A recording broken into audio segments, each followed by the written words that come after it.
दोस्तों इमेजिन कीजिए किसी ने एक ही रात में 1.5 बिलियन डॉलर्स चुरा लिए।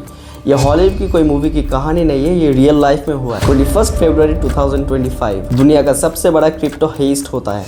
1.5 बिलियन डॉलर्स ये रुपीस में होता है 12 लाख करोड़। ये अमाउंट इतना बड़ा है कि अगर आप 1 लाख रुपए हर एक दिन अगर खर्च करो तो भी आपको 40,000 साल लगेंगे इस पैसे को खत्म करने के लिए। और सबसे दुखद बात, ये हैकर्स ने ये अमाउंट बस एक ही दिन में चुरा लिए, बिना एक बंदूक चलाए या फिर किसी बैंक में घुस के डाका डाले।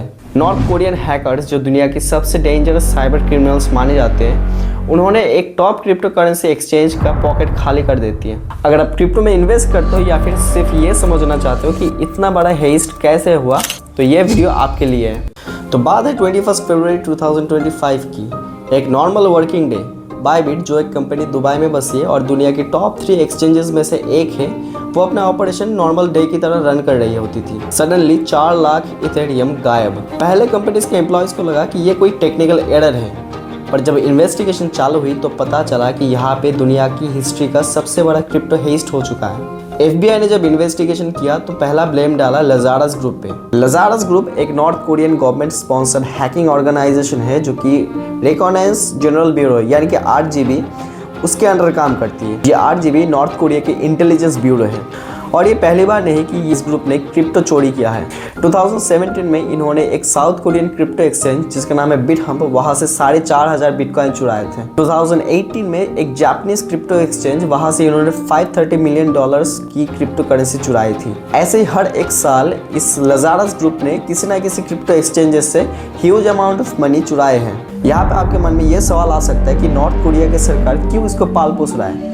जवाब सिंपल है, क्योंकि नॉर्थ कोरिया के गवर्नमेंट के ऊपर दुनिया भर के सैंक्शंस लगे, इस वजह से उनको नॉर्मल तरीके से पैसा नहीं मिल सकता। तो ये हैकर्स गवर्नमेंट के लिए पैसे चुराती है, हैकिंग करती है और वो पैसा नॉर्थ कोरियन गवर्नमेंट को वो पेश करती है और इसी पैसे से नॉर्थ कोरियन गवर्नमेंट अपने न्यूक्लियर प्रोग्राम्स को फंड करती है। लजारस ग्रुप ने पहले जितने भी चोरी किया है ये सबसे बड़ा था। सवाल यहाँ पे जायज है कि ये ग्रुप कैसे इतना बड़ा अमाउंट चोरी कर सकता है जब बायबिट जैसे एक्सचेंजेस पे सिक्योरिटी बहुत ही टाइट रहती है। चलिए मैं आपको इसको स्टेप बाय स्टेप बताता हूँ।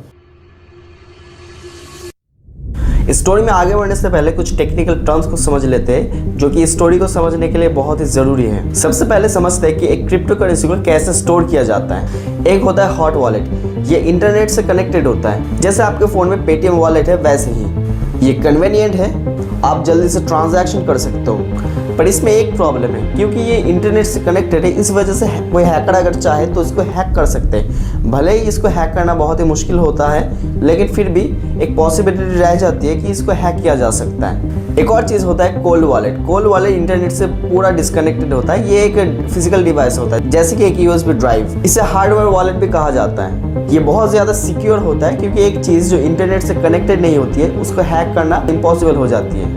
ये चीज़ ऐसे है जैसे आपके पास एक फिजिकल पर्स है, उस पर्स में आपने पैसा रखा है। अगर कोई चोर चाहे तो उस पर्स को फिजिकली चोरी कर सकता है, लेकिन वो कभी उसको हैक नहीं कर सकता है। और जो पेटीएम वॉलेट की बात मैंने पहले बताई, उसको कोई चाहे तो हैक कर सकता है, हैक करके पैसा वहाँ से निकाल सकता है, पर क्योंकि वो फिजिकल नहीं है तो उसको फिजिकली कोई चुरा नहीं सकता है।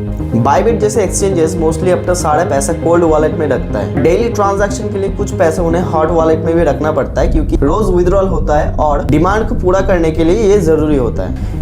एक और लास्ट चीज वो है मल्टी सिग्नेचर वॉलेट।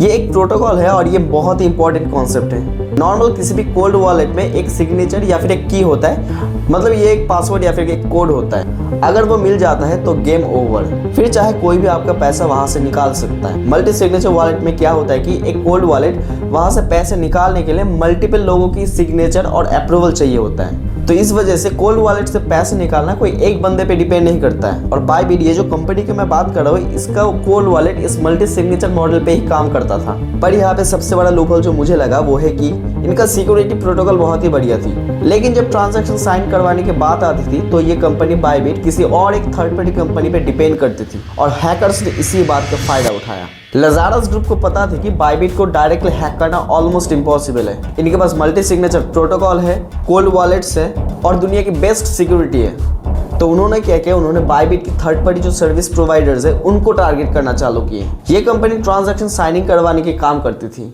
मतलब जब बाइबिट को कोई बड़ा ट्रांजैक्शन साइन करवाना होता था तो ये सर्विस एक इंटरफेस प्रोवाइड करती थी जहां बाइबिट के एम्प्लॉयज जाकर डिटेल्स देखते थे और उसको डिजिटली साइन और अप्रूव करते थे। हैकर्स ने कई महीनों तक इस कंपनी को मॉनिटर किया। उन्होंने स्टडी किया कैसे ये सिस्टम काम करता है और उनका गोल था इस सिस्टम में एक मैलिशियस कोड को खोल देना। और फाइनली उन्होंने एक वल्नरेबिलिटी ढूंढ ली। हैकर्स ने उस थर्ड पार्टी सर्विस सिस्टम में एक मैलिशियस जावास्क्रिप्ट कोड इंजेक्ट कर दिए। जावास्क्रिप्ट वो प्रोग्रामिंग लैंग्वेज है जिससे एक वेबसाइट इंटरैक्टिव बनती है। जब आप वेबसाइट में क्लिक करते हो या फिर आप वेबसाइट को स्क्रॉल करते हो या फिर कोई आप फॉर्म फिलअप कर रहे हो तो वो जावास्क्रिप्ट के जरिए होता है। पर अगर कोई जावास्क्रिप्ट में कोड इंजेक्ट कर दे तो वो आपको कुछ और दिखा सकती है और बैकएंड में कुछ और चल सकता है। हैकर्स ने एग्जैक्टली यही किया। उन्होंने ऐसा कोड डाला जो स्क्रीन पे लेजिटिमेट ट्रांजैक्शन दिखा रहा था, जैसे transfer 50 Ethereum to cold wallet for security reason, पर बैकग्राउंड में एक बिल्कुल अलग ट्रांजैक्शन चल रहा था, जैसे transfer 4 lakh Ethereum to hackers address. Coding के लैंग्वेज में इसको कहते हैं ब्लाइंड साइनिंग अटैक। जैसे ही ट्रांजैक्शन ब्रॉडकास्ट हुआ ब्लॉकचेन पे 4 लाख इथेरियम जिसकी कीमत है $1.5 बिलियन, तो बाइबिट के वॉलेट से सीधा हैकर्स के वॉलेट पे चला गया। इथेरियम ब्लॉकचेन पे ट्रांजैक्शन बहुत ही फास्ट होती है, तो कुछ ही मिनट में ट्रांजैक्शन अप्रूव हो गया और बाइबिट के सिक्योरिटी टीम को पता भी नहीं चला, और जब उनको पता चला तब बहुत लेट हो चुकी थी। क्रिप्टो की दुनिया में अगर एक बार ट्रांजैक्शन हो गया और वो ब्लॉकचेन पे रिकॉर्ड हो गया तो उसको कभी भी वापस नहीं ला जा सकता। यहाँ पे कोई सेंट्रल अथॉरिटी नहीं है जो कि इस ट्रांजैक्शन को रिवर्स कर पाए। अब यहाँ पे हैकर्स ने $1.5 बिलियन चुरा तो लिए, पर यहाँ पे हैकर्स का काम खत्म नहीं हुआ था। उनके पास $1.5 बिलियन की इथेरियम थी, पर प्रॉब्लम ये है कि ब्लॉकचेन ट्रांसपेरेंट है तो सब लोग यहाँ पे देख सकते हैं कि फंड्स कहाँ जा रहे हैं। तो हैकर्स ने यहाँ पे इमीडिएटली लॉन्ड्रिंग करना चालू कर दिया। पहला स्टेप, उन्होंने इथेरियम को पहले ब्लॉकचेन में कन्वर्ट कर दिया, क्योंकि ब्लॉकचेन का एनोनिमिटी थोड़ा ज़्यादा है इथेरियम से कंपैरेटिवली, तो उसको ट्रैक करना थोड़ा सा मुश्किल बन जाता है। दूसरा स्टेप, उन्होंने खरीदे हुए बिटकॉइन को छोटे छोटे टुकड़ों में करके डिफरेंट वॉलेट्स में स्प्रेड कर दिए। अब अगर कोई इन्वेस्टिगेटर चाहे तो इसको ट्रेस करना ऑलमोस्ट इम्पॉसिबल बन जाता है। और तीसरा और आखिरी स्टेप, उन्होंने मल्टीपल ब्लॉकचेन को यूज़ किया। बिटकॉइन से मोनेरो, मोनेरो से कोई और ब्लॉकचेन, ऐसे करते करते उन्होंने लेयर्स ऐड करना चालू कर दिए। क्रिप्टो लॉन्ड्रिंग में ये कॉमन प्रैक्टिस है।